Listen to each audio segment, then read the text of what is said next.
Late summer in Zurich, northern Switzerland. For most people, Switzerland is lakes and mountains, cheese and chocolate, and above all, peace and quiet. Other countries might have their rowdyism, riots, or even terrorist bombings, but Switzerland has stayed calm and prosperous. At least that was the picture before Zurich's long, hot summer, when the local youth decided it was time to rebel.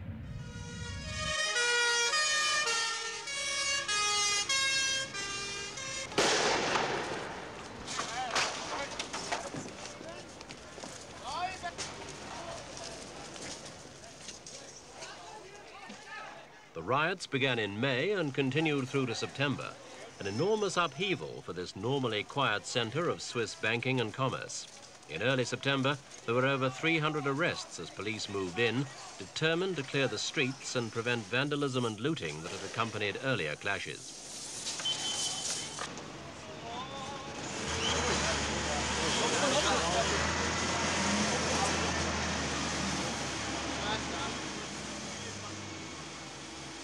Police leaders claim the majority of the population stand behind their firm action, but many citizens have been shocked by the troubles. They have also been forced to take seriously the demands of the young protesters, who say their interests have been consistently ignored by an unadventurous, materialistic older generation.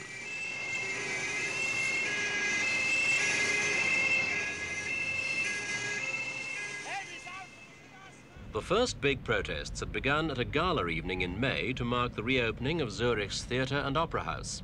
The renovations and extensions were to cost a staggering sum of nearly $40 million. The young, without even a youth centre, were outraged. The city, they claimed, was subsidising middle-aged, middle-class culture and ignoring them. All that youth was grudgingly given was this derelict factory complex near the city centre. For 2 months, young people had a place to go and do their own thing and experiment in an alternative lifestyle. But it's now closed again after a police raid and allegations that it attracted drug dealers, foreign agitators, and petty criminals. The enforced closure early in September immediately brought out the demonstrators again. The riot police sent to the River Limmat quayside apparently had orders to use tear gas as a first rather than as a last resort.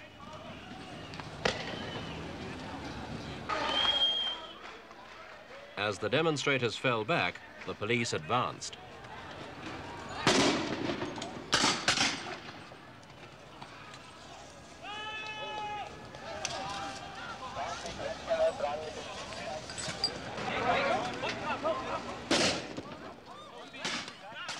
A photographer is hit by fragments from a tear gas cartridge. The hint was taken by demonstrators and curious onlookers alike. Run for it. But it wasn't so easy to escape the water cannon.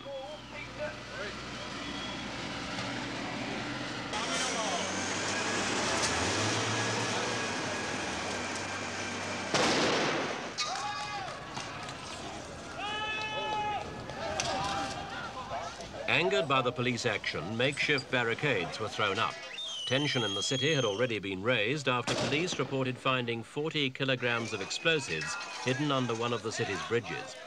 A young man allegedly involved with the find was arrested and reportedly admitted planning to kidnap the Zurich police chief and a local politician and hold them for ransom.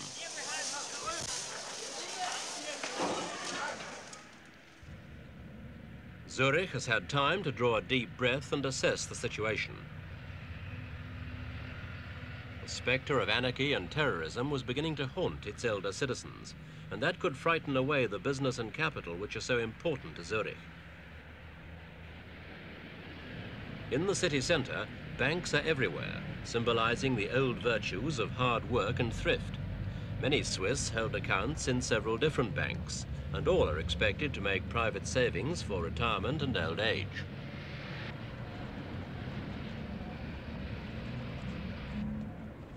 The old values are being questioned or rejected by the young, who are also offended by Zurich's obvious materialism. Watches on display here can cost $1,000 or more. Angry demonstrators had singled out luxury goods during a spate of looting. Jewellery and furs were dragged from display windows and then trampled underfoot or thrown into the river. The question being posed is, Shouldn't a caring society put the emphasis on amenities for all its members rather than on expensive personal possessions?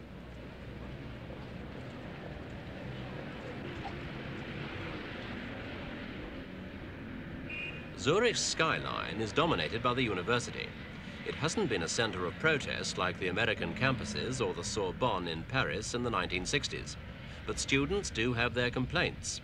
They said the educational system is manipulated by industry and the state, favoring science and engineering courses at the expense of the arts. For students as well as young workers, accommodation is a major problem. There is no housing shortage in Switzerland, but the apartment blocks consist mainly of family-sized units with ever-increasing rents. Small and cheap apartments are needed by the young, and they are disappearing off the market.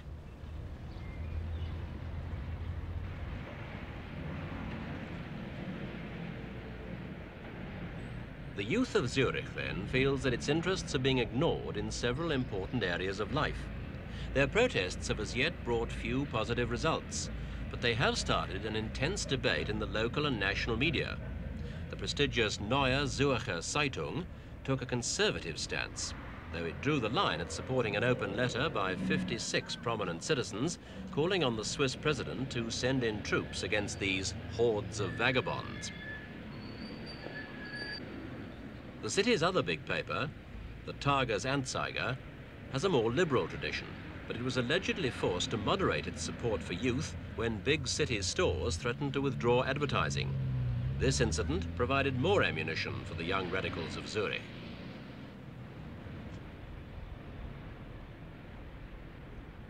The city authorities were meanwhile in a difficult position.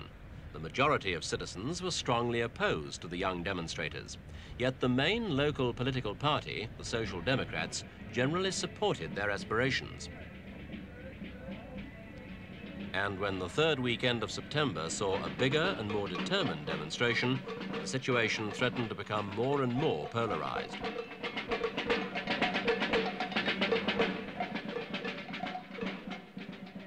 The marchers remained unrepentant.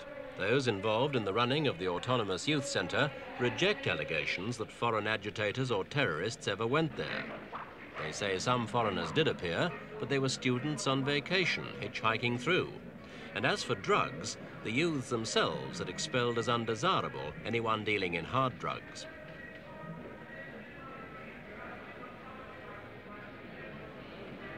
Faced with such large demonstrations, the authorities appear to have turned away from total confrontation. All the main political parties agree that something more must be done for the younger generation.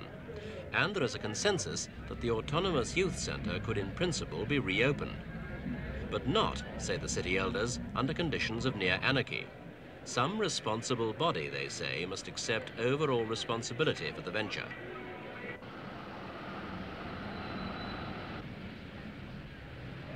On a normal day, the centre of Zurich conforms to the generally accepted image of Switzerland.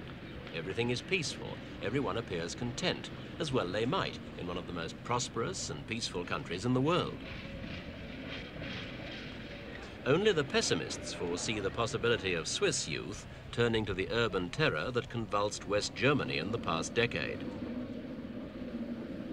The Swiss have a genius for making things work, whether it's watches or the equally complex machinery of multinational democracy. And the general expectation is that somewhere within their well-ordered scheme, the elders of Zurich will find room for just a small amount of youthful anarchy.